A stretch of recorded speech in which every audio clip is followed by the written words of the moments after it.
No bairro nobre de Lourdes, em Belo Horizonte, entre as árvores frondosas da Praça da Liberdade e o movimento sofisticado dos cafés da Savassi, vivia Lívia com seu marido Bruno. Casados há 5 anos, moravam num apartamento elegante com vista para a Serra do Curral, onde as aparências de felicidade escondiam uma verdade devastadora. Lívia era arquiteta, dedicada e apaixonada pelo trabalho. Bruno, engenheiro civil de 38 anos, sempre foi atencioso, presente nas datas importantes e aparentemente o genro ideal para qualquer família. O que Lívia jamais imaginaria era que seu casamento tinha sido arquitetado não por amor a ela, mas por uma obsessão que começara muito antes do primeiro beijo entre os dois. Tudo começou 7 anos atrás, quando Bruno conheceu Heloísa, mãe de Lívia. Viúva há 3 anos, Heloísa tinha 42 anos na época, mas aparentava facilmente 10 anos a menos. Professora de yoga e pilates, mantinha o corpo esculpido por anos de disciplina, cabelos castanhos brilhantes que caíam nos ombros, e aquela confiança de quem conhecia profundamente seu próprio valor.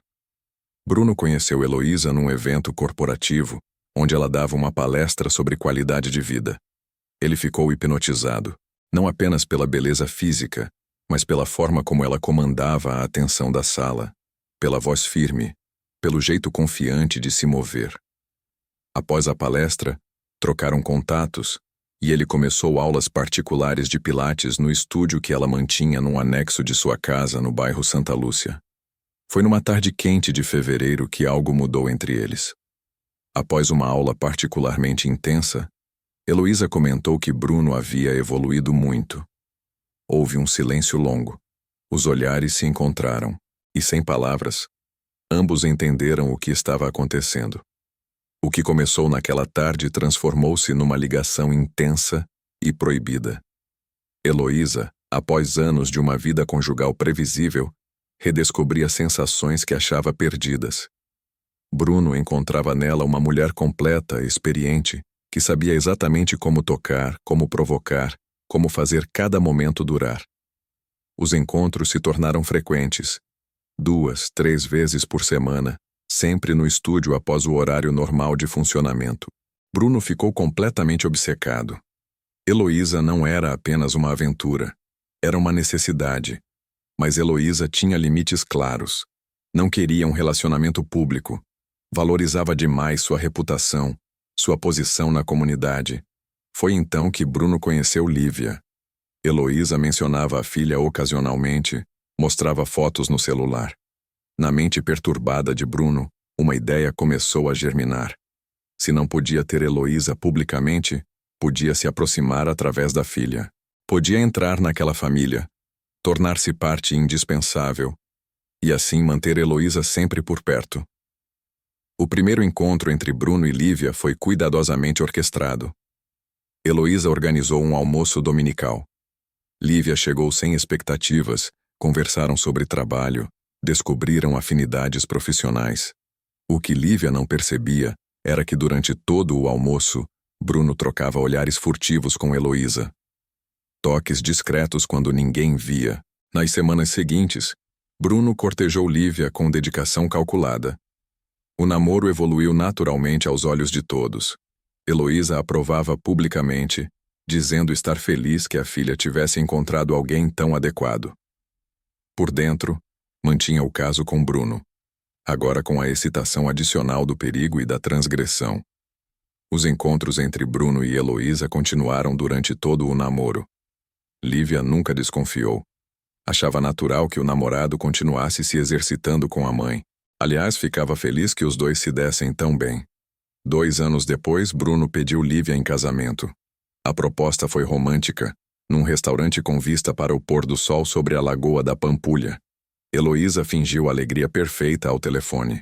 Mas quando desligou, percebeu a dimensão do que havia permitido acontecer. Pensou em confessar tudo, mas o medo da reação de Lívia, do escândalo, a paralisou. O casamento foi celebrado no jardim da casa de Heloísa, numa cerimônia elegante. Durante a festa, Heloísa e Bruno trocaram apenas um olhar. Naquele momento, ambos sabiam que o jogo havia mudado de patamar. Agora ele era oficialmente parte da família. Depois do casamento, os encontros ficaram ainda mais frequentes. Bruno convenceu Lívia de que deveriam morar mais perto de Heloísa, para cuidar melhor dela. Compraram o apartamento em Lourdes, a apenas 10 minutos da casa da mãe. Os anos foram passando e a farsa se consolidou. Bruno era o genro exemplar. Lívia se sentia abençoada.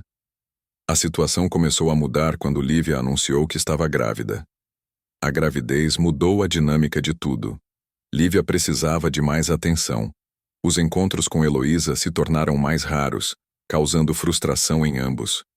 Numa das raras tardes em que conseguiram se encontrar sozinhos, Heloísa confrontou Bruno sobre seu desinteresse pela paternidade.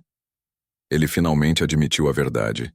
Tinha se casado com Lívia apenas para ficar perto dela, Heloísa.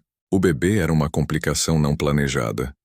Heloísa ficou chocada ao ouvir em voz alta o que no fundo sempre soubera. Pela primeira vez em anos, sentiu vergonha genuína. Olhou para Bruno e viu não mais o homem sedutor, mas um manipulador egoísta que usara a filha dela como peão num jogo doentio. Heloísa disse que precisavam terminar. Bruno tentou argumentar, mas pela primeira vez Heloísa foi inflexível. O nascimento de Sofia trouxe alegria genuína para Lívia, mas não para Bruno. Heloísa, ao ver a netinha pela primeira vez, chorou copiosamente. Lívia achou que eram lágrimas de alegria. Na verdade, eram de culpa profunda. Foi numa tarde de dezembro, 3 anos após o nascimento de Sofia, que tudo desmoronou. Lívia precisou viajar urgentemente para São Paulo. A viagem duraria 3 dias. Bruno ficaria com Sofia, e Heloísa se ofereceu para ajudar, ficando no apartamento durante a ausência da filha. Na segunda noite, depois de colocar Sofia para dormir, Heloísa e Bruno ficaram sozinhos na sala. A tensão era palpável. Anos de afastamento forçado pesavam entre eles. Bruno começou a falar sobre como sentia falta do que tinham. Num momento de fraqueza devastadora, Heloísa cedeu mais uma vez. O que eles não sabiam era que Lívia havia voltado mais cedo. O problema em São Paulo fora resolvido rapidamente. Quando Lívia abriu a porta do apartamento usando a chave silenciosamente, ouviu sons vindos da sala. O que Lívia viu destruiu completamente sua realidade. O grito que ela soltou foi de dor pura, de traição absoluta. Bruno e Heloísa se separaram em pânico. Sofia acordou chorando no quarto. Lívia pegou Sofia no colo, trancou-se no quarto e ligou para a melhor amiga. Recusou-se a falar com Bruno ou Heloísa. Só queria que ambos saíssem do apartamento. Nas horas seguintes, Lívia confrontou Heloísa pelo telefone, exigindo saber há quanto tempo aquilo acontecia. Heloísa, destruída pela culpa, confessou tudo. Os 7 anos de caso, como havia começado antes de Lívia conhecer Bruno, como os encontros continuaram durante o namoro, o noivado, o casamento, até mesmo após o nascimento de Sofia. A revelação mais devastadora veio quando Heloísa admitiu que Bruno havia se casado com Lívia apenas para manter o acesso a ela, que o casamento todo havia sido uma farsa desde o início.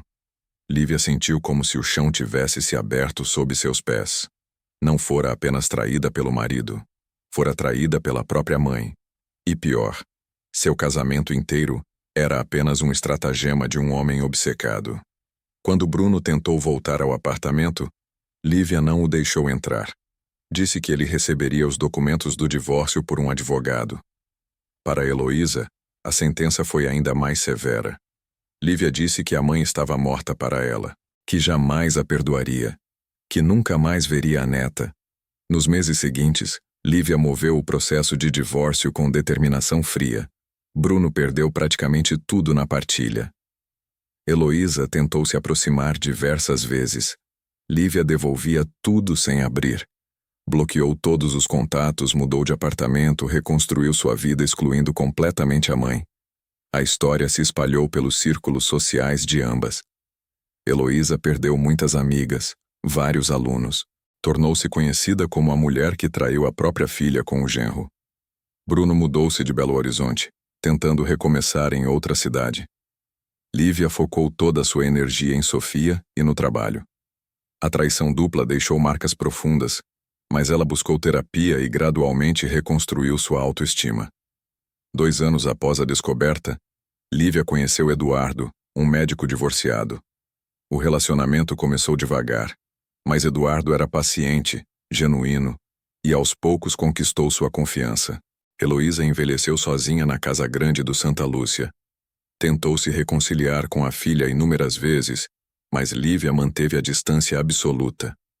Anos depois, quando Sofia completou 10 anos e perguntou sobre a avó materna que nunca conhecera, Lívia disse apenas que às vezes as pessoas fazem escolhas que têm consequências permanentes. Lívia havia encontrado paz protegendo sua filha, construindo uma nova família com Eduardo e mantendo a distância necessária de quem a traiu da forma mais cruel possível.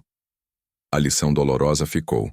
Algumas traições destroem não apenas casamentos, mas gerações inteiras de uma família.